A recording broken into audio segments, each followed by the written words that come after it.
घुसपैठ करके भारत में घुसे थे, लेकिन बॉर्डर पर ही इन्हें पकड़ लिया गया। ये इसी तरह जहां पे फेंसिंग नहीं है वहां से घुसने की कोशिश करते हैं या ताक में रहते हैं जिस वक्त घुस सके। अगली तस्वीर में आपको दिखाऊं 2 और बांग्लादेशी जिन्हें पकड़ा गया है और कुछ बांग्लादेशियों को वापस भी भेज दिया गया है। आइए मैं आपको बताऊं कि आखिर ये कैसे भारत में घुस आते हैं, कहां कहां बॉर्डर के रास्ते हैं जहां से ये घुस आते हैं भारत के अंदर। जरा नक्शा देखिए, क्योंकि 4000 किलोमीटर का बॉर्डर है भारत और बांग्लादेश।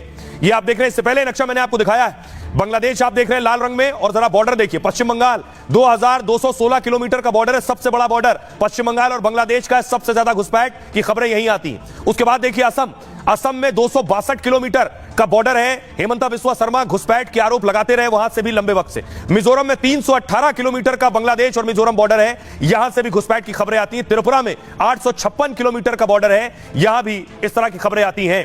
लेकिन आपको बताऊं कि आखिर घुसपैठ कैसे कर लेते हैं, बीएसएफ की मौजूदगी में यह घुसपैठ कैसे संभव होती है, जबकि बीएसएफ पेट्रोलिंग करती रहती है हर वक्त। तो मैं आपको बताऊं, ये तस्वीर देखिए सर, ये आप देख रहे हैं कुछ इस तरह से बीएसएफ इस तरफ रहती है और उधर फेंसिंग की दूसरी तरफ आप देख रहे हैं, जाली की दूसरी तरफ घुसपैठ की फिराक में लोग रहते हैं। भारत बांग्लादेश के बीच 4000 किलोमीटर का बॉर्डर है। भारत के 5 राज्य बांग्लादेश की सीमा से लगते हैं। पश्चिम बंगाल, त्रिपुरा, असम, मिजोरम और मणिपुर उसमें शामिल हैं। यानी 5 राज्य के बॉर्डर से ही घुसपैठ होती है। बांग्लादेशियों की सबसे ज्यादा घुसपैठ बंगाल में होती है। बंगाल और बांग्लादेश का बॉर्डर 2000 किलोमीटर से ज्यादा का। दोनों देशों के बीच हुगली और महानंदा नदी है।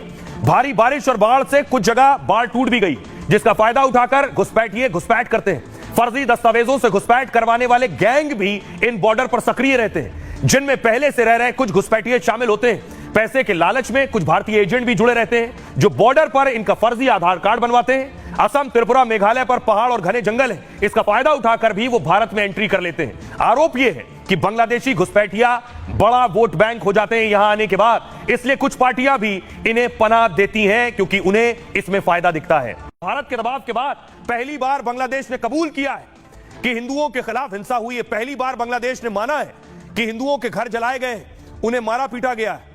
मोदी सरकार इससे गुस्से में है, क्योंकि जो हमले हो रहे हैं। भारतीय विदेश सचिव ने हाल में बांग्लादेश का दौरा किया। विदेश सचिव विक्रम मिस्री ने मोहम्मद यूनुस से मुलाकात की और बांग्लादेश में हिंदुओं पर हमले का मुद्दा उठाया। विदेश सचिव ने हमले रोकने और कड़े एक्शन लेने को कहा। तो अब बांग्लादेश ने हिंदुओं के खिलाफ हिंसा की बात मान ली है। पहली बार बांग्लादेश स्वीकार कर रहा है कि हां, हिंदुओं के खिलाफ हिंसा हुई है।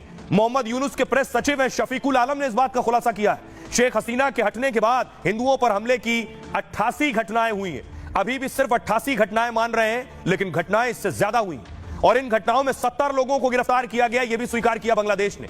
हिंसा और हमले के ये मामले 5 अगस्त से 22 अक्टूबर तक के हैं।